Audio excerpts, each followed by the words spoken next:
While they're not everyone's cup of tea, I do enjoy visual novel games, and the new one, Song of Memories, caught my attention. But by the end of this review, will I be singing this one's praises, or should this one become a forgotten memory?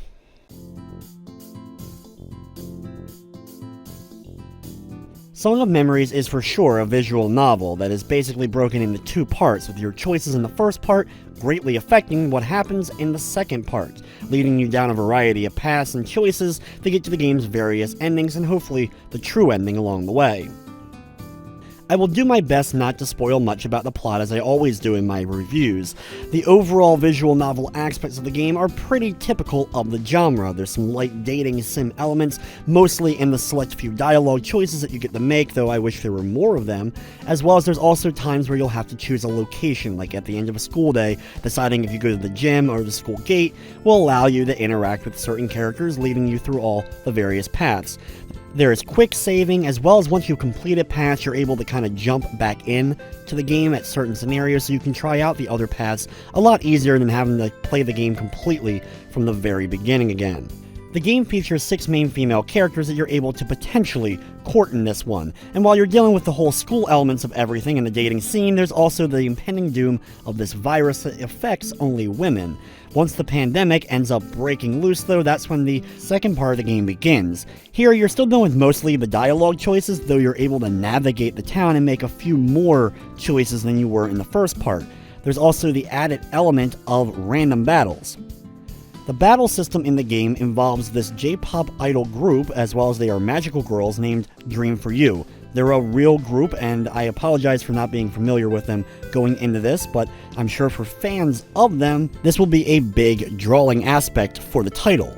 It's mostly a distraction though in a lot of ways in the game. Randomly throughout the narrative, you'll be stopped and be like, which of the girls from that group do I want to interact with right now? And then you get a small little cutscene with that particular girl of the group. However, you're not able to date them like you are the other girls that you're dealing with throughout the novel.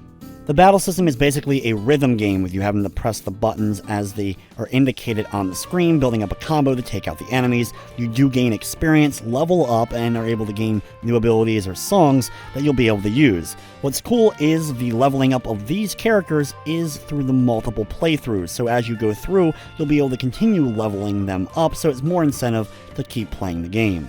As to be expected, there is a fair amount of fan service, and I know there was some concerns about censorship, though I don't think there's been a lot censored from the Japanese counterpart of the title for the PS4 release at least. From the technical side of things though, I didn't run into crashing or other major glitches. Song of Memories is available now on PS4 and PC for $59.99. It does feature a Platinum Trophy on the PS4. The Switch and Vita versions were planned, but unfortunately have been cancelled. Overall, Song of Memories is a decent visual novel. I liked most of the characters, and the story with the whole twist of the pandemic was at least interesting enough to play through and to keep playing through to try to get all of the endings. I like the additional stuff like the light RPG elements, but it's more of a nice distraction to the title than really enough to kind of say for fans of RPGs to go out and get this one. With everything said, I'm going to be giving Song of Memories a 7 out of 10. That's going to wrap up this review though. I'd like to thank you for watching, and of course, I hope you enjoyed.